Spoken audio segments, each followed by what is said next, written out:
All right, so I was just getting ready to dog cuss Zach Lyons before he sat down, so I figured we might as well start the podcast and do it here live and in person. Lebowski, Zebo of the Football and Other Efforts podcast, of course, of BroadwaySportsMedia.com, is where you can find both of these fine gentlemen amongst all of the offerings that they are producing there. Hello, boys. Hello. What am I getting dog cussed for? Well, mostly because I was getting ready to tell a story of how one of your, so what is the relationship? Perhaps you can explain this to me before I set to dog cussing you. What is the relationship between 440 Sports and Broadway Sports Media, or are they one and the same? They're not one and the same. We're just on their podcast network. So it's like, let's say you had your own show, but you weren't getting paid by A to Z, but they basically, our podcast is on their RSS feed. So we're brought to you by 440 Sports, but we're not the same thing, if that makes sense. Does that make sense? It does, except for the part where you said they weren't paying you. They're not paying you for your product?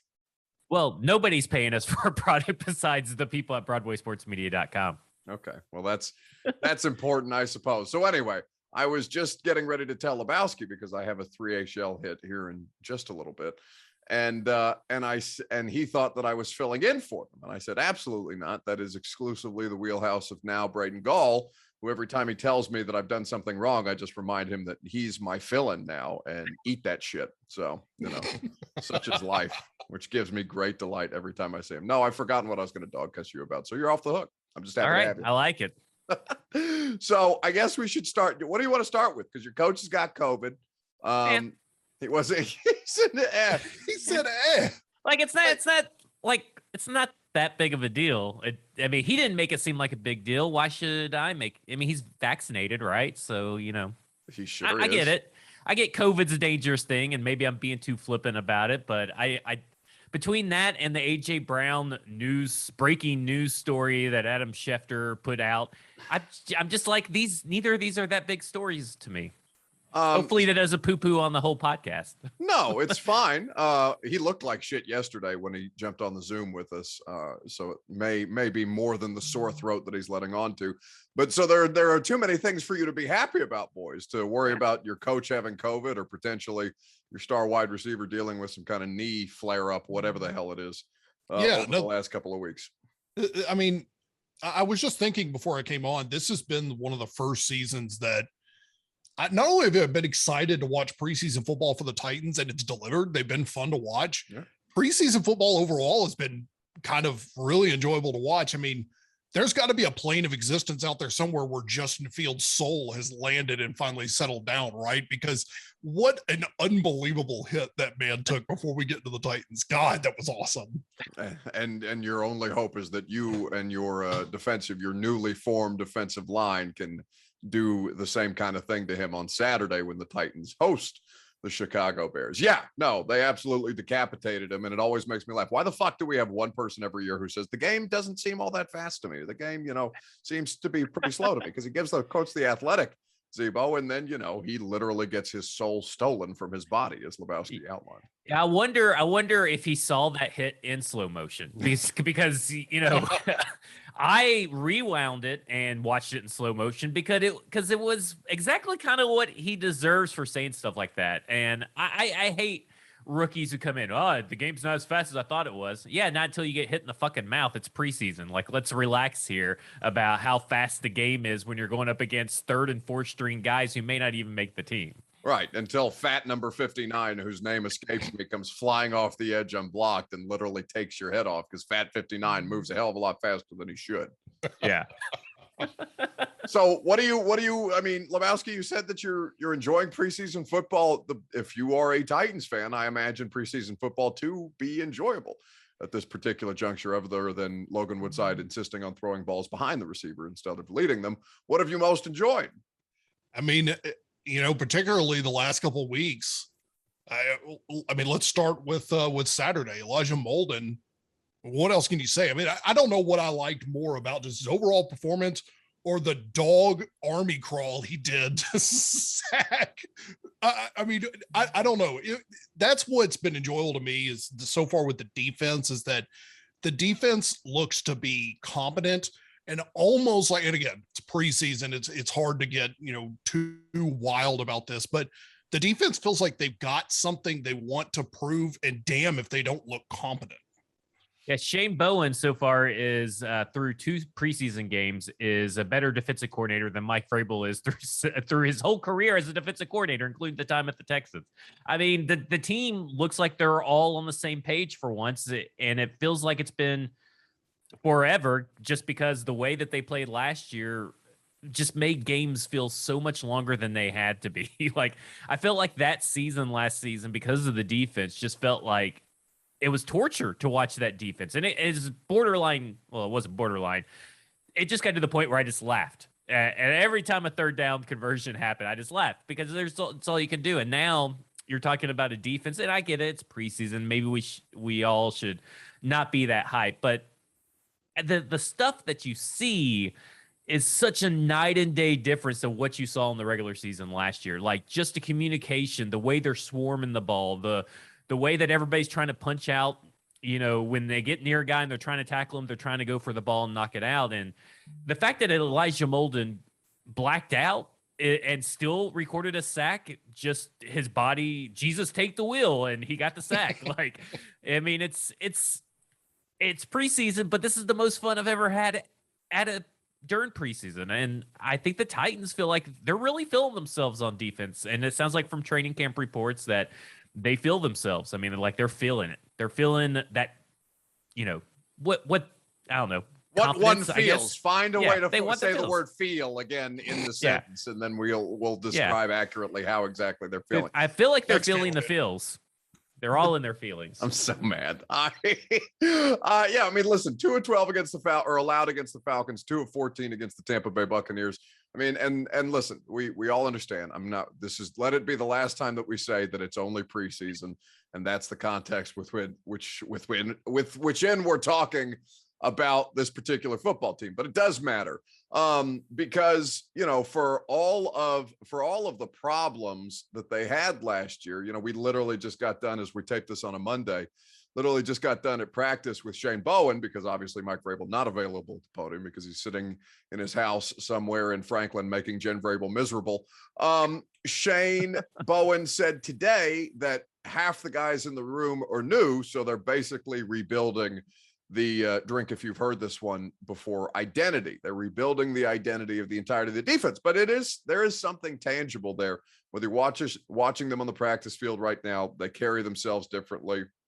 Jeffrey Simmons and Roger Saffold getting into it today, and really, not causing a full-on fight, but you can see the kind of energy that the defense has this year in a way that was not evident last year. They didn't have confidence. They didn't know who was coaching them, basically. Many of them didn't actually know Shane Bowen other than to know his face whilst passing him in the hall. And even that, they weren't allowed to do that often because he had COVID at the start of the year. And many of them, were told to stay 6 to 10 feet the hell away from him and not just off the receiver that they were tasked to cover. I mean, outside of Molden on Saturday, it seems like you found a kicker. It seems like really the worst concern that you have right now, Lebowski, is how wretched your backup offensive line looks, because they ain't got nobody there right now. Yeah, that it's a revolving door, unfortunately, on the backup O-line. But kicking wise, yes, it feels nice. Kicking, of all things, we're diving into, but for the Titans, it's been a problem, and it's good to see that Salmon is ficking doing it. Did y'all see that? Did you like that? That's right. Make that face, damn it. I'm gonna work at a FAM too before this podcast is over. But man, what the fuck? Get out of here with FAM. Like, I love Jason Martin. I love Ramon Foster. I even kind of like Jonathan Schaefer. But they can take that FAM thing and stick it straight up their asses, because I cannot listen to that word said one more time on either the internet or the radio. I say, of course, respectfully. Yeah, tell me about it, cousin. But it's so the problem. Actually, Mike tweeted out earlier that it kind of sucks for McCann, because it looks like he potentially could have lost his job because some Falcons clown got a cheap shot on him, right? Yeah. And he just sat there on the injury report. But I'm happy that the Titans have kind of secured away the kicking piece. And again, I got to go back to it's been enjoyable to watch this preseason. The backup line does bother the hell out of me, but I guess you can't be perfect in everything, right? That's right. I said the Titans are perfect right now. Yeah. I mean, it's also the backup O-line. I mean, if we ever see the Titans get to a game in the regular season or playoffs where those 5 are your last resort at offensive line, it's a huge issue, obviously. But, eventually there's going to be Lawan, Saffold, all them guys there, all the starters that have been playing. I do find it funny that Saffold, a few days after saying that he's too old to get into fights and stuff on the field, turns around in the first practice back, gets into a fight after there were like several fights, in Tampa. But that's just what anti-Saffold does. Anti-Saffold experience. Yeah. I was trying to get my aunt and cousin. Y'all got all the aunt and cousin family. Oh, that was things. such a lame joke by you. My God. I think Lebowski got it. No, listen, I mean, Lebowski did get it, but Lebowski is an evil comic genius. So I will say that one went over my head. But I mean, do you find your products worse because your team's good? Like, is the podcast worse because the team is good and you don't have as many things to rant and bitch about? No, I can always find something to bitch about. Yeah, I mean, are you kidding? This man openly thinks he can fight wild animals and win. Trust me, we got plenty of shit we could get into at any given point. I can do this milk crate challenge, by the way. This milk crate challenge is nothing. Like, I don't get what the big deal is. Just walk up and walk down. Where are they getting these milk crates? I swear to God, a lot of milk crates. Raiding grocery stores at 2 a.m. Kroger and North Nashville selling them for 99 cents a crate. It's genius. Good for them. It's outstanding capitalism, baby. We do not. So in fact, I love how stupid humanity is. All those bad boys. How soon will A to Z be sponsored by milk crates? Listen, as soon as Kroger makes their nut, and then we can be sponsored by the Kroger brand milk crates initially, because God knows they can't slap enough sponsorship on all the stuff I'm doing. I will take all of the money. You can literally tattoo Kroger milk crate across my forehead. I want you to have to wear a milk crate. Listen, for the right price, I'll do it. I'm not above anything at this point. I got plenty of stuff still to sponsor, even though I have both metaphorically and physically sold out in every sense of the imagination. So what have you got? You guys have obviously been talking about all of the things that have been happening with this team over the course of the last couple of weeks. Football and Other Efforts is the podcast. Subscribe, rate, review. If you listen to this, you probably listen to them. So I got to tell you guys that. And by the way, don't think I didn't notice that you tried to like slide on me since Mike is not doing podcasting anymore and tell me, yeah, every once in a while it'd be great you come on a podcast. You haven't asked me in like a year and a half. God knows I can't physically talk on any more platforms humanly possible. But now you come to me since Mike is, focusing on family and business and all these things that apparently matter more than the podcast. No, disrespect. Well, I mean, we got a little spot to fill, here and there. I just wanted to get you on standby just in case your name comes up on the list. I mean, you're like 5, 6 on the list. This Lebowski, after he tells me that nobody pays for the podcast except Broadway Sports. I mean, the thing is that we're so busy and we're making so much money on this podcast, Buck. Listen, by the time the Super Bowl rolls around this year, we'll find a way to work you in. So have your people call our people. Yeah, I will be sure to do that. So I guess of all of the things, now that we are upon the final week of the preseason, we're heading into the regular season. Is it at all an issue for you that the entirety of the offense has yet to practice together? Not for me. I mean, you would like to see Julio Jones and Ryan Tannehill get some, like, I guess, in-game / 11-on-11 reps in a little bit more than what they have. Because I think they've only done 7-on-7s or like way early. I don't even think they got an 11-on-11s. And no, he did not take place. In fact, today was Derrick Henry's first work in 11-on-11. Today was Derrick Henry's first full practice. I mean, Julio's been in this kind of offense before with Shanahan, so I'm sure learning the playbook isn't going to be an issue. You just kind of want to get the timing down. But was it 2.5 weeks until the season starts? And, it's Julio Jones. I mean, maybe the timing will be off a little bit, but it's Julio freaking Jones. Like, I mean, does he need to practice? No. Do you want to? I am more interested in the injury reports when Mike Vrabel starts having to do an injury report. It's probably all going to be limited every day. Everybody's limited. But I guess I just, I'm not concerned because besides Julio Jones, the rest of the pieces have all been practicing together. Maybe not this year, but at least last year.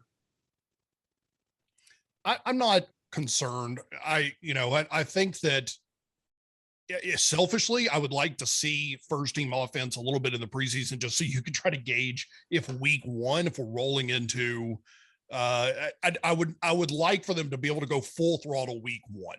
So I would like them to try to work any kinks out that they have now. But at the same time, I've got to be a company man and kind of trust that the coaching staff, if they want to completely rest first team, make sure that they're trying to extend their health out as far as possible by not tweaking anything in the preseason, then by all means go for it.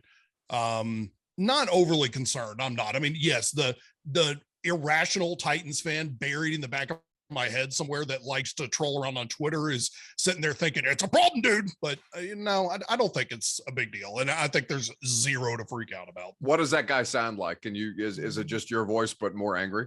Yeah, but it's like kind of it's got kind of a snark to it of like, usually when I find something stupid that I want to tweet or retweet with a little comment, I'm like, yeah, absolutely. Here we go. Let's Marcus Mariota. Let's drop that little bitch in there. And so, yeah, that's kind of probably what that voice sounds like.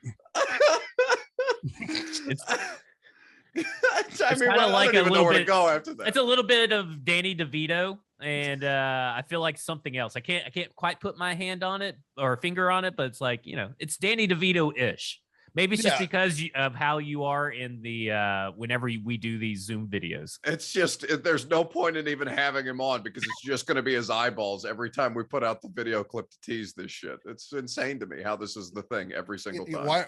Why do you have to shame my camera setup? It's not the greatest in the world. Not to mention, is there anything about the rest of this body setup that people want to see? Yes. Like I'm some kind of Greek god. It's just the face and the beard. This is all we're dealing with. Just that's all.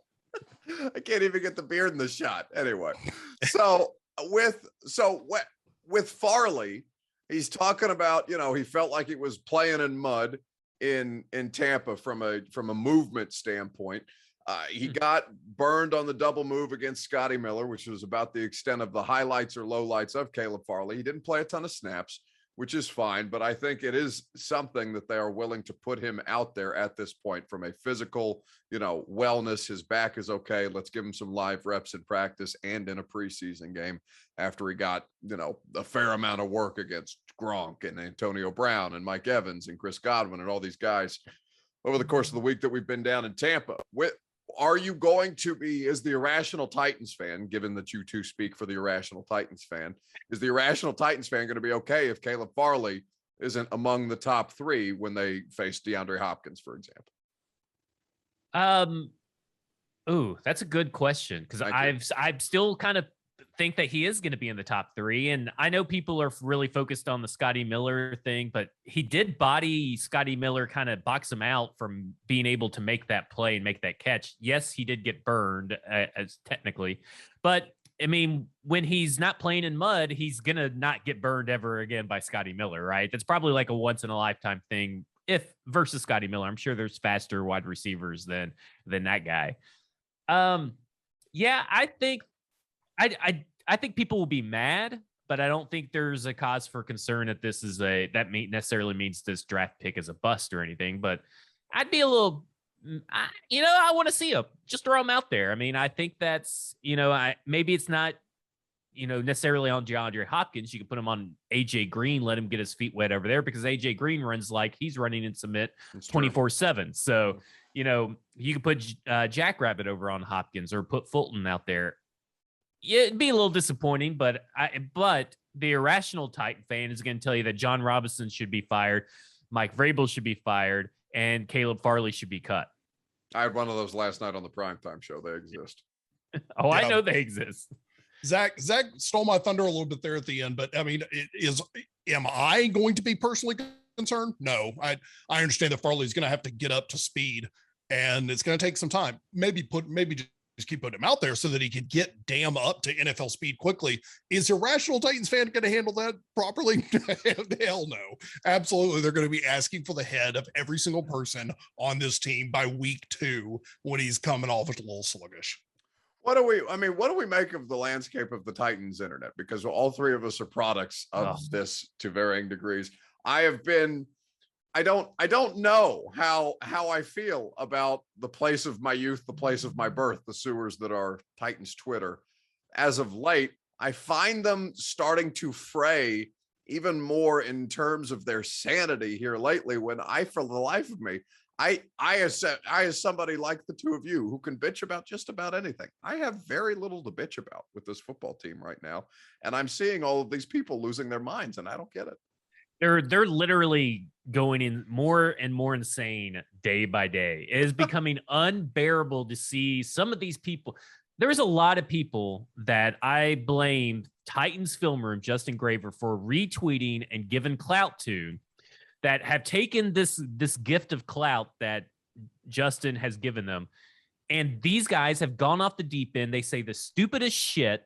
And it's so freaking annoying. I am so sick of Titans Twitter. I've gotten to the point now where I just don't retweet other people or quote tweet other people when they have egregiously bad takes. Unless it's you, Buck. I'll always, retweet and quote tweet you when you say something silly like Derrick Henry and James Robinson are the same running back. Both on the top 100. Suck it, nerd.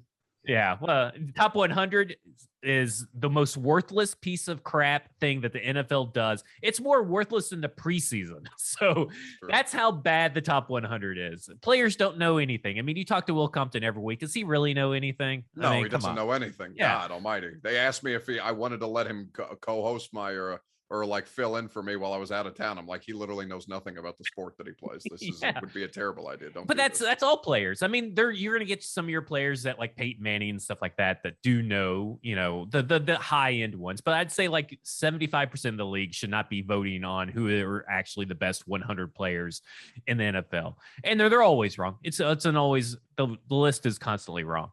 And I'm tired of Madden ratings. I'm tired of Titans Twitter, and I'm tired of the top 100. I've just started muting people and blocking people left and right because I just don't care. I don't need them. Don't retweet these people on the timeline because you took bait. They put out, that there's just a horrible take that they have. Like, just ignore it and move on with your life. Lebowski, you're not above the bait. I've seen you.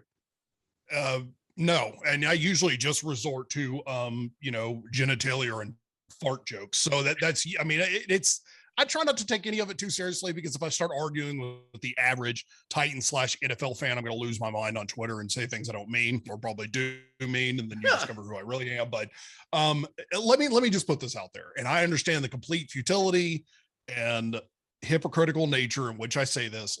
We don't need another Titans fan podcast. I love you all to death. To just stop.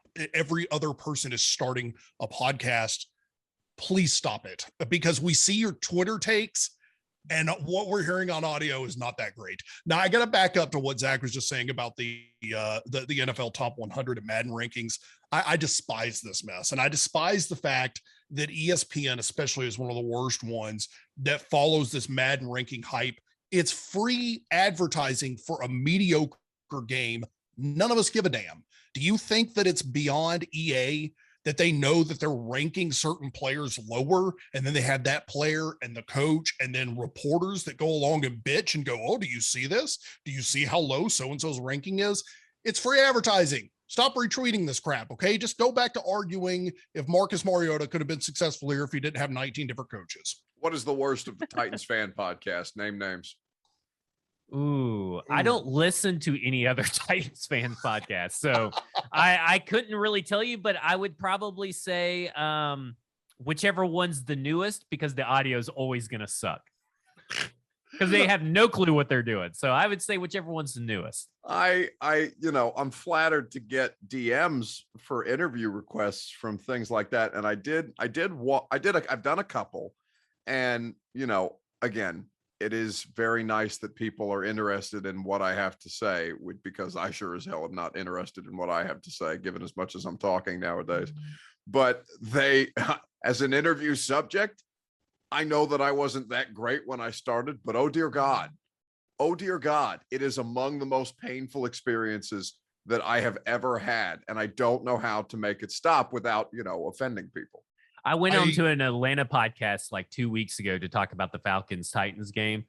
And one of the guys didn't even have his video on, and this is a video show. So it's a video show live. Sure. Didn't have his video on. His mom or maybe girlfriend or sister, I don't know, a bunch of people were clanging pots behind him. Good. And there was someone yelling at him, and then he was actually watching TV, and this is just the co-host. The other host wasn't really asking questions. I eventually just started taking over this podcast, and I'm tweeting or texting the people that put me in touch with them, and I'm like, I'm just going to take this motherfucker over and I'm just going to ask them questions and just talk, which is something I can do.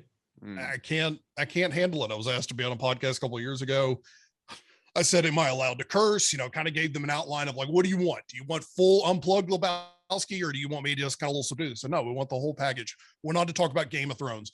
First moment I come on, I make some kind of vulgar joke with a lot of cursing, blah, blah, blah, complete crickets. I was like, okay, well, this is weird. And it's going to be like a 45-minute episode. So just buckle up because you invited me here. It's among the worst things, especially given that like the radio show solo and I have people on the podcast to carry me because I'm exhausted nowadays.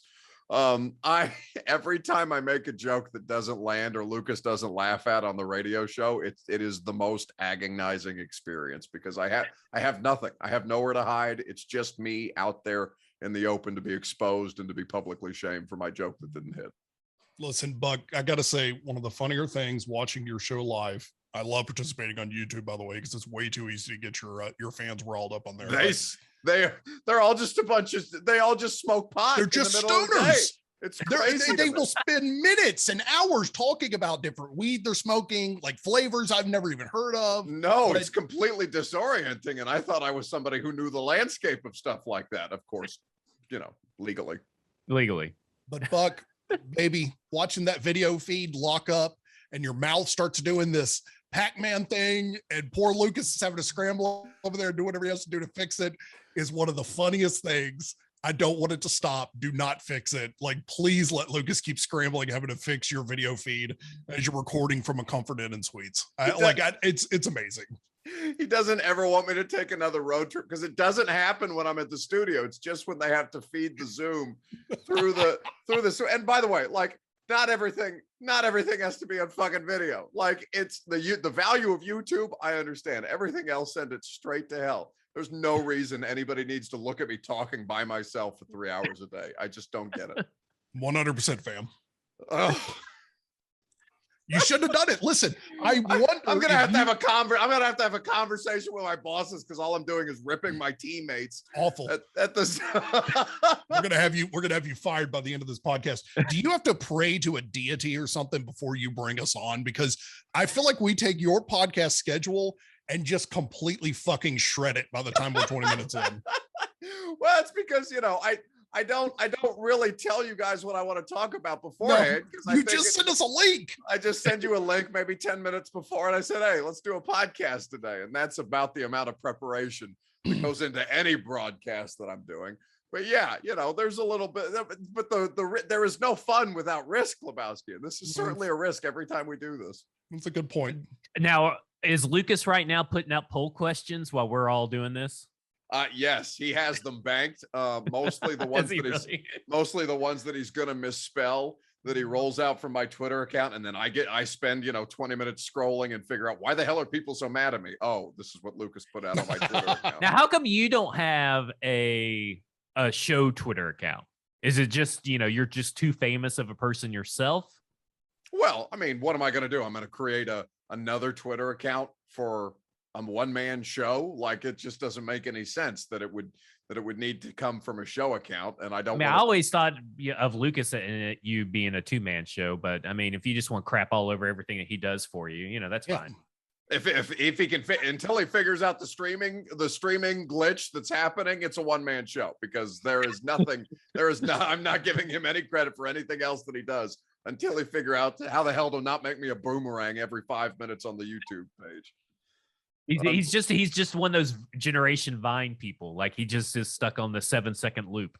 Do you know it's the first time that I've felt old because Lucas is 2 years younger than me and he's running, there are references that I make that he doesn't get. And it's just, it's offensive. I don't know. Well, now you know how we felt since we've known you. When we make a reference to like Caddyshack or Ghostbusters or Seinfeld, you're just like blank face. So now you know how we feel. All right, let's try and bring this thing back in. Is there anything that you care about this final preseason game? Because I don't think most of your starters are going to play. I care about really what's going to happen with the backup quarterback situation, and can Dez continue his I guess rehabilitation tour and recover from his disastrous practices? Yeah, he made a touchdown in the preseason game. It's not the technique of catching the ball was not great. It was a body catch, and you don't really want to see that. Thank God he caught it though, because I was I don't have like emotions really attached to it, but just from a human interest standpoint, I felt because I've seen him drop a million balls at practice. And if he'd have dropped that one, I would have been soul crushed for him. And it was great that the team came. I've said this a few times, but it's great that the team came out and, huddled around him after he caught the ball, gave him all the attaboys that he could handle. I'm not a big Dez supporter, and it's to no fault of his own, obviously. I mean, I just think that John Robinson overvalued what Dez Fitzpatrick is. But I do, because I am a person who enjoys watching the Titans succeed. I want all the players to succeed, even if I don't think that they were worth the draft pick that they were picked with. I want them to succeed. So it's nice to see that. Now you still got to clean up, because that was a Taywan Taylor kind of catch, right? Oh. It's one of those things where he's catching the ball with his body, and 75% of the time that's going to be a drop, and you got to see that cleaned up. But hopefully maybe it's a confidence issue and the yips are over. I don't know how he looked today, but I think he caught a touchdown today from Matt Barkley, if I recall correctly. So I want to see them open up the playbook a little bit more for Logan Woodside, and I want to continue to see the evolution of Matt Barkley. Is he going to push Logan Woodside out of the way? Can they maybe put both on the roster and trade Logan Woodside to the Falcons? That'd be a little nice too. God, can you imagine getting a draft pick out of Logan Woodside? Then I would, if I ever saw another fire John Robinson tweet again, it would be too soon. I mean, you got a draft pick out of Jarrell Casey. I mean, same thing. I was buried for that because I said that was a great trade. It was a great trade. All these fucking idiots that were telling me that I was wrong about that. All of you can sit and spin. Where's Jarrell Casey at right now? Chilling here with you and me. Starting a podcast next week. Starting a podcast. The Jarrell Casey Show with terrible audio. No, it's I want to see more consistency out of what we've seen with the defense. I really like the pattern. One thing with this last game that I was really struck by is, maybe it's not a big thing, but the spatial awareness of the players on tip drills with balls. I mean, if a ball was coming loose, they were right there on it and had their hands and were eager to turn upfield and try to return it. I really liked seeing that. The defense feels different. It has some energy. I want to see that consistency for a third game. I like the fact that they're holding teams to next to no points. I want to see that continue. I'm selfish. Continue this weekend for sure. Yeah, well, the Bears. I tweeted out last week, can the Bears can you fire and hire a new coach in the middle of a preseason game? Because Matt Nagy may not make it to the third quarter of this third preseason game if the Titans do to the Bears what everybody else has. It's so bad. I honestly, there's the tip drill thing, because Zebo, you brought up the how often you're seeing guys go for the ball when they're making a tackle, like the forcing the fumble, and that's always something that Vrabel has repped them on super hard in practice. It's why they were still tops in the league in terms of turnover differential last year, partly because they had an offense that didn't commit turnovers, but also because they are very, very active with that each and every day that they're out there. It's a legitimately, from practice field to implementation in game thing, that one of the principles that you can see them working on. Is it, the Matt Barkley thing, because Matt Barkley has spent a damn near a decade in the league and he has largely been cheeks, despite almost beating this particular franchise with the Chicago Bears in one of the worst games that I've ever seen played. But nonetheless, are we seeing legitimate growth and development from a player that we know to be, or we think to be, a known commodity? that may, for all intents and purposes, may be in a good fit here in Tennessee. I think that's the key. He's maybe a good fit here in Tennessee. And granted, this past week, you saw Matt Barkley go up against almost the same kind of competition that you saw Logan Woodside go up against, because how they were switching them in and out. That, Vrabel had said after the first preseason game, they worked Matt Barkley with a limited playbook, right? And he looked pretty good that first preseason game. And then so now they want to see Matt Barkley pass it. They want to see Matt Barkley push it. And I think that you're seeing. Let me say this. This is the best quarterback competition that the Tennessee Titans have had under the Logan Woodside backup era. This is an actual quarterback competition, not your made up Deshaun Kaiser or your made up Trevor Siemian quarterback competitions that never existed. This is an actual quarterback competition. Now, in saying that, I do think PK's tweet from Saturday night, where he talked about AJ McCarron going down and all that kind of stuff in Atlanta, I think I agree with PK. That does work in the benefit of Logan Woodside. Mm-hmm. But if Matt Barkley continues a week of good practices and here he comes, in the third preseason game, and he's being awesome again, and he's pushing the ball down the field, fitting the ball in tight windows, I don't see how you can legitimately say that Logan Woodside outperformed him. That is the thing. Matt Barkley has a chance to win the show. You don't want to see either of these guys in the NFL regular season. And I know we have seen Matt Barkley, and he's like 2-7 or something like that. And he has thrown 10 touchdowns and 12 interceptions in his starts. He's not that great, but I guess you got to decide what kind of backup quarterback this team wants. Does this team want one like Logan Woodside that's probably going to be safe with the ball, that's going to limit your mistakes, and you're going to eke out a win because of your defense and your run game and maybe a few, short passes that go for yards after catch? Or do you want the guy that's going to be a worse version of Jay Cutler, who's going to sling it and be prone to make mistakes, and then you're losing games because he's throwing interceptions, because he's prone to do that? Could this be Matt Barkley's rehabilitation, here in Tennessee? Sure. I mean, it happened with Ryan Tannehill. We've seen it just happen with Mitch Trubisky in Buffalo. Sure, it could happen. Am I going to bank some money on it? No, I still think Logan Woodside ends up being the quarterback too. I agree with you, because he's got a defensive head coach and they fear turnovers more than anything. And if either of them are in the game, it's going to be Derrick Henry handoff to the left side. And that's going to be the playbook for the entirety of the game. Boys, it has been good to see you. I will await my invitation for when you need somebody else to carry your asses. In the interim, Football and Other F Words is the podcast that they do. So is it just the two of you now, or are you adding this bow-tied Titans reporter that I see popping up in my mentions from time to time now? No, you're not. We're not adding Easton Freeze. Okay. It took me a little second because I was thinking, well, Luke Worsham wears a bow tie, and so's Teron Davenport, but I don't think either of those are coming on our show. Well, Luke looks like an asshole in the bow tie. Teron can pull the bow tie off. Yeah, oh yeah. Teron, like, everybody's very, into the Britches Report by Jim Wyatt, and I'll be contrarian and say I don't give a shit what the team wears, but that's just me. As long as they're winning, they can wear whatever they want. I'm always more interested in what Teron Davenport's game day attire is, because he is always so fresh and so clean. I've swapped a few little DMs to Teron about his outfit, asking where he got it and stuff like that, or his shoes. Sometimes they show his shoes. Always on point. Teron's always, not only are his takes on point, his outfit always key. So, what were you talking about? Oh yeah, we're just gonna go us two. We're just going to go us two until ratings dip really low. If ratings dip really low, we'll retool it after the regular season.